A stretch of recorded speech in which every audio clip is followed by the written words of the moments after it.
Hello students, welcome to my YouTube channel Sahaj classes. आज हम 12th class की coordination जो केमिस्ट्री है ना उसका नेक्स्ट वीडियो देखेंगे। ठीक है, इससे पहले हम इसके कुछ पार्ट देख चुके हैं, आप चाहे तो जाके देख सकते हैं। ठीक है, इससे पहले वाले वीडियो में हमने पढ़ा था कि जो स्टीरियो आइसोमर्स होते हैं वो क्या होते हैं। ठीक है, आज हम पढ़ेंगे कि जो स्ट्रक्चरल आइसोमर्स होते हैं वो क्या होते हैं। ठीक है, इसमें क्या होगा ना कि जो नंबर ऑफ़ एटम्स होंगे या जो नंबर ऑफ़ लिगेंड्स होंगे वो तो क्या होंगे, सेम होंगे, या एटम्स बोल सकते हैं, वो तो क्या होंगे, सेम होंगे।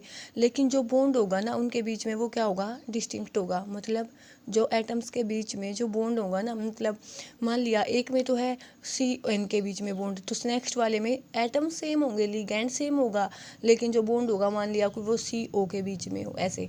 ठीक है, तो क्या होगा कि जो नंबर ऑफ लिगेंड्स होंगे, एटम्स होंगे, वो तो सेम होंगे, लेकिन जो उन दोनों के बीच बॉन्ड बनेगा वो क्या बनेगा, डिस्टिंक्ट बनेगा। ठीक है, ये बात, इसके भी आगे अलग अलग टाइप हैं।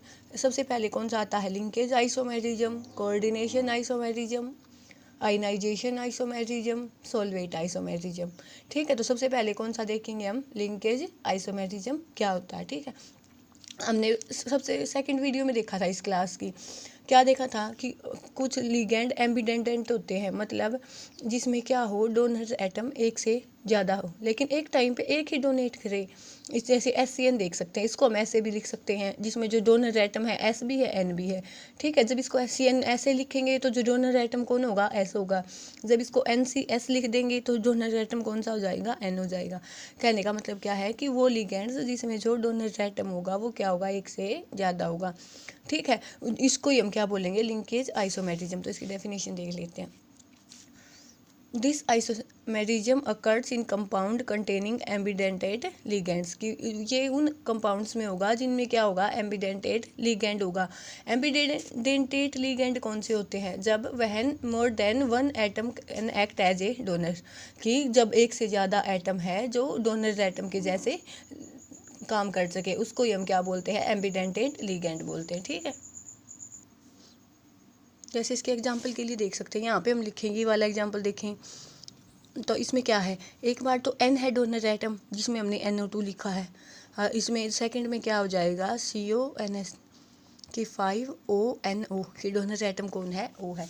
ऐसे सेकंड एग्जाम्पल है जिसमें हमने क्या लिया है, इस टाइम तो S है डोनर एटम, इस टाइम क्या है, N है डोनर एटम। ठीक है, तो लिंकेज आइसोमेरिज्म क्या होगा कि जिसमें जो एक जो लिगेंड होगा ना वो क्या होगा, एम्बिडेंटेड लिगेंड्स होगा, जिसमें एक से ज़्यादा डोनर एटम होंगे, उसको हम क्या बोलेंगे, लिंकेज आइसोमेरिज्म बोलेंगे।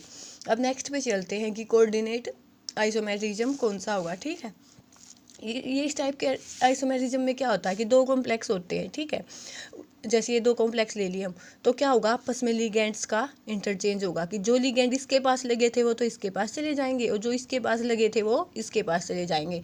तो क्या हुआ कि जो एक्सचेंज ऑफ लिगेंड्स, इसमें से क्या होगा, एक तो कैटाइनिक स्पीसीज होगी, एक एनाइनिक स्पीसीज होगी। तो जो सिंपल लैंग्वेज में बोलना चाहे तो हम क्या बोल सकते हैं कि when exchange of ligands takes place between the cationic and anionic complexes, तो उसको ही हम क्या बोलेंगे, कोऑर्डिनेशन आइसोमेरिज्म। तो this type of isomerism takes place from interchange of ligands between the cationic and anionic entities of different metal ion present in a complex, कि जो complex बनेगा ना, जो ओवरऑल कॉम्प्लेक्स होगा, उसमें एक कैटाइनिक स्पीसीज होगी, एक एनाइनिक स्पीसीज होगी, उन दोनों के बीच में क्या होगा, लिगेंड्स का एक्सचेंज होगा। जैसे यहाँ पे हम देखें तो कोबाल्ट के साथ क्या है, एमोनिया है, यहाँ पे क्या है, CN लिगेंड, साइनाइड लिगेंड है, लेकिन इनके बीच में जैसे हमें ये दो एग्जांपल दिए हूँ तो हमें बताना है कि कौन सा आइसोमेरिज्म होगा। ठीक है, तो लेकिन यहाँ पे देखते हैं कि यहाँ पे तो CO के साथ क्या था, NH3 था, लेकिन यहाँ पे चेंज हो के जो इसका लिगेंड था ना वो इसके साथ लग गया, COCN6, और जो इसका लिगेंड था वो इसके साथ लग गया। तो इसी को हम क्या बोलते हैं, कोऑर्डिनेशन आइसोमेरिज्म। ठीक है, इसके बाद थर्ड कौन सा है, आयनाइजेशन आइसोमेरिज्म। आयनाइजेशन आइसोमेरिज्म में क्या होगा, जिसमें क्या होगा कि जो अपना वो होगा ना, हमने क्या देखा था पहले फर्स्ट वीडियो में कि ये जो आयन होता है इसको हम क्या बोलते हैं, काउंटर आयन बोलते हैं, ठीक है। तो इसमें क्या होगा कि जो काउंटर आयन होगा ना वो क्या होगा, एक पोटेंशियल लिगेंड। पोटेंशियल लिगेंड का मतलब क्या है कि जो भी अपने इसमें कॉम्प्लेक्स में जो लिगेंड होंगे, कोऑर्डिनेशन एंटिटी में जो लिगेंड होंगे, उनको डिस्प्लेस करके खुद तो उसकी जगह आ जाए, लेकिन उसको उसकी किसको जगह रिप्लेस कर दे, काउंटर आयन की जगह। तो उसको ही हम क्या बोलते हैं, जो अपना आयनाइजेशन आइसोमेरिज्म बोलते हैं। आयनाइजेशन के तो हम नाम से भी समझ सकते हैं कि आयनाइजेशन का मतलब क्या, कि कुछ स्पीसीज को आयनाइज होना है। और आयनाइज कौन सी होती है, हमने ये देखा भी था, ठीक है, कि जो ये काउंटर आयन होता है ना, ये आयनाइज होता है। इसमें क्या होगा कि जो काउंटर आयन होगा वो क्या होगा, एक पोटेंशियल लिगेंड होगा। मतलब कि जो भी जो भी एटम के साथ लिगेंड लगे हैं ना, उनमें से किसी को एक को डिस्प्लेस करके खुद तो उसकी जगह एडजस्ट हो जाएगा, और इनमें से एक लिगेंड को काउंटर आयन बना देगा, ठीक है। तो देखते हैं, this form of isomerism arises when the counter ion in a complex salt is itself a potential ligand। कि जो भी काउंटर आयन होगा वो क्या होगा, एक पोटेंशियल लिगेंड होगा, and can displace a ligand which can then become the counter ion. और किसी लिगेंड को डिस्प्लेस करके उसको तो काउंटर आयन बना दे, खुद उसकी जगह लग जाए। तो यहाँ पे एग्जांपल देख सकते हैं कि CuNH3 की 5SO4, इसके साथ क्या लगा हुआ है, Br। तो यहाँ पे जो Br है ये क्या है, काउंटर आयन भी है, और साथ में क्या है, पोटेंशियल लिगेंड भी है। पोटेंशियल लिगेंड कौन सा हो जाएगा, ये वाला, मतलब ये इसकी जैसे यार इसको तो डिस्प्लेस कर देगा, इसको क्या बना देगा, काउंटर आयन। तो इसको ही हम क्या बोलते हैं, आयनाइजेशन आइसोमेरिज्म। इसके नाम से भी पता चल सकता है कि जब ये गैस कौन से कॉम्प्लेक्स में होगा जिसमें एक तो पोटेंशियल लिगेंड हो, जो काउंटर आयन होगा ना अपना, वो क्या होगा, एक पोटेंशियल लिगेंड के जैसे भी काम कर सकता हो। तो उसको डिस्प्लेस करके जो उसके जो अपनी कोऑर्डिनेशन एंटिटी में जो लिगेंड होता है उसको तो काउंटर आयन बना दे, और खुद जो उसकी जगह लिगेंड के जैसे एडजस्ट हो जाए, ठीक है। अब इसको आप स्क्रीनशॉट लेना चाहे तो ले सकते हैं।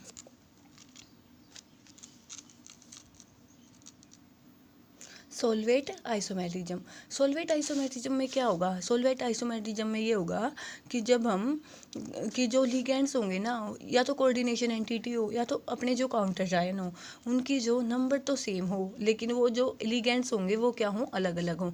कि मान लिया मैंने ये लिख दिया कि ये COCN6, तो मतलब यहाँ पे लिगेंड कितने हैं, 6 हैं। ऐसे ही मैं ये लिख दूँ कि COCN5Cl, 6 यहाँ पे है, 6 यहाँ पे है। जो उसकी कंपोजिशन है वो तो क्या हो, सेम हो, लेकिन जो लिगेंड्स हो वो क्या हो जाएं, अलग अलग हो जाएं। तो उसको हम क्या बोलते हैं, सोलवेट आइसोमेरिज्म। ऐसे ही काउंटर आयन के जैसे मान लिया एक तो ये कोई कॉम्प्लेक्स है, यहाँ पे मैंने ये लिख दिया, ठीक है। सेकंड में मैंने क्या लिख दिया कि Cl2 है, Br है, तो यहाँ पे भी 3 है, यहाँ पे भी 3 है। कंपोजिशन तो इनकी सेम है, लेकिन जो इनका अमाउंट है वो तो अलग अलग होगा, है ना। उसको ही हम क्या बोलेंगे, सोलवेट आइसोमेरिज्म। तो क्या हो जाएगा, compound which have same composition but different in number of solvent molecules as ligands. ठीक है, कि जो उसकी कंपोजिशन होगी ना वो तो सेम होगी, लेकिन जो उसके मोलिक्यूल्स होंगे, जो सोलवेंट के मोलिक्यूल्स होंगे वो क्या होंगे, अलग अलग होंगे, ठीक है। जैसे इसका एग्जांपल देखते हैं हम, ठीक है। मान लिया हमें वाटर सोलवेंट के जैसे लिया है, तो इसको हम क्या बोल देंगे, सोलवेंट हाइड्रेट आइसोमेरिज्म। यहाँ पे हमने देखा कि कितने हैं, H2O की 6Cl3, तो यहाँ पे भी 6 है, यहाँ पे H2O 5Cl, यहाँ पे भी 6 है, लेकिन जो लिगेंड्स है ना वो अलग अलग है। यहाँ तो H2O ही है, यहाँ पे 5 H2O है, 1 Cl है। ऐसे ही यहाँ पे देखेंगे तो यहाँ पे तो 3 Cl है काउंटर आयन के जैसे, काउंटर आयन के जैसे तो यहाँ भी 3 ही है, 2 ये 1 ये, लेकिन जो इनकी जो लिगेंड्स है वो तो अलग अलग हो गई। यहाँ पे एक तो केवल Cl ही है, तीनों के तीन, यहाँ पे 2 Cl है, 1 H2 है, तो इसको ही हम क्या बोलेंगे, सोलवेट आइसोमेरिज्म। अब आगे चलते हैं, ठीक है। मैं जो ये आपकी NCERT की बुक है ना, उसका जो पेज है 254, उस पर है ये 9.3। इसमें हमें ये बताना है कि कौन से कॉम्प्लेक्स में कौन सा जो अपना आइसोमेरिज्म है वो होगा। तो देखो सबसे पहले कॉम्प्लेक्स है ये, तो इसको हम बना के देखते हैं। सबसे पहले क्या है कि 2 और 6 लिगेंड्स हैं इसमें, 6 लिगेंड हैं इसमें, तो इसको हम कैसे बना सकते हैं। ये C2O4 का मतलब क्या है कि अपना कोई ऑक्जेलेट लिगेंड है। तो एक तो ये हो गया जिसमें हम इसको क्या बोल सकते हैं, ट्रांस। एक क्या हो जाएगा अपना,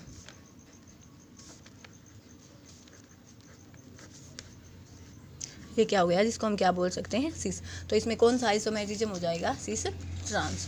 अब नेक्स्ट एग्जांपल देखते हैं, इसमें क्या है, CO इनकी 3 Cl की 3।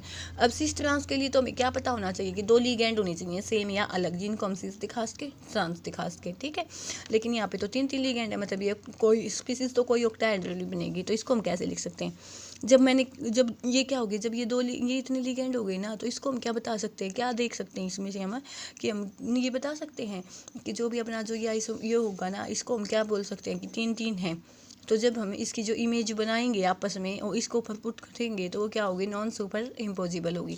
तो उसको हम क्या बोलते हैं, ऑप्टिकल आइसोमर्स बोलते हैं, कि जब किसी भी कंपाउंड की हम इमेज बनाते हैं और वो क्या हो, सुपर इम्पोजिबल ना हो, तो उसको ही हम क्या बोलते हैं, ऑप्टिकल आइसोमर्स बोलते हैं। आगे चलते हैं। ठीक, इसमें क्या है, एक आयनाइजेशन लिगेंड है। ठीक है, तो इसको तो हम क्या बोल देंगे, आयनाइजेशन आइसोमेरिज्म। ऐसे ही जो ये NO2 लिगेंड है, ये कैसा होता है, बाइडेंटेट लिगेंड होता है। तो इसके साथ साथ हम इसको क्या बोल सकते हैं, लिंकेज आइसोमेरिज्म। आगे चलते हैं। ये है, इसको हम क्या दिखा सकते हैं कि ये क्या एक स्केयर प्लानर कॉम्प्लेक्स है। तो इसमें हम कौन से ज्योमेट्री दिखा सकते हैं, सिस ट्रांस आइसोमेरिज्म दिखा सकते हैं। ठीक है, अब आगे चलते हैं। ठीक है, इसमें क्या है कि ये क्या है, give evidence that the CONH35Cl SO4 and CONH35 SO4 Cl are ionisation isomers. ठीक है, हमें ये बताना है कि ये क्या है, आयनाइजेशन आइसोमर्स है। ये हमें ये देखते हैं कि हम इनके साथ, इनका कौन से के साथ कॉम्प्लेक्स बना सकते हैं। ठीक है, जब यहाँ पे SO4 था तो इसको हम Ba2+ के साथ इसका जो आइसोमर है वो बना सकते हैं। क्योंकि इसकी वैलेंसी कितनी होती है, 2 होती है, तो ये 2 वाली के साथ ही एडजस्ट होगा। तो इस पे जो कॉम्प्लेक्स है ना, इस पे कितना चार्ज आ जाएगा, ये जो क्वांटिटी होती है, इसकी जो वैलेंसी होती है वो होती है -2। अब जब इसके साथ ही कॉम्प्लेक्स बनाना है तो +2 वाला ही बना सकता है, तो प्लस वाला तो बनाएगा नहीं, तो ये तो नहीं बनाएगा। जब ये Cl का केस लेंगे तो इस Cl को हम कैसे लिखते हैं, Cl नेगेटिव, मतलब 1 चार्ज है, तो इसके साथ Ba2+ नहीं बनाएगा, Ag+ वाला। तो आयनाइजेशन आइसोमर्स में क्या हो जाएगा कि वो डिजोल इन वाटर, कि जब हम इसमें डिजोल करते हैं ना वाटर में, तो ये अलग अलग आयंस के साथ कंबाइन होते हैं। इसको लिए हम इसको क्या बोल सकते हैं, आयनाइजेशन आइसोमेरिज्म बोल सकते हैं। क्यों, क्योंकि जब ये 2 कॉम्प्लेक्स हैं, हमने इनको अलग अलग कॉम्प्लेक्सेस के साथ लिया, तो हमने क्या देखा कि ये अलग अलग आयंस के साथ, जब इनको पानी में डिजोल किया गया ना, जब एक्वा सॉल्यूशन में डिजोल किया गया, तो ये अलग अलग आयंस हमें देते हैं। तो इससे हम ये क्या बोल सकते हैं कि जो ये अपना जो ये 2 हमें कंपाउंड्स दिए गए हैं, ये क्या है, आयनाइजेशन आइसोमर्स हैं। ठीक है, आज के लिए इतना काफ़ी है, कल मिलते हैं एक नई वीडियो के साथ। Thanks for watching.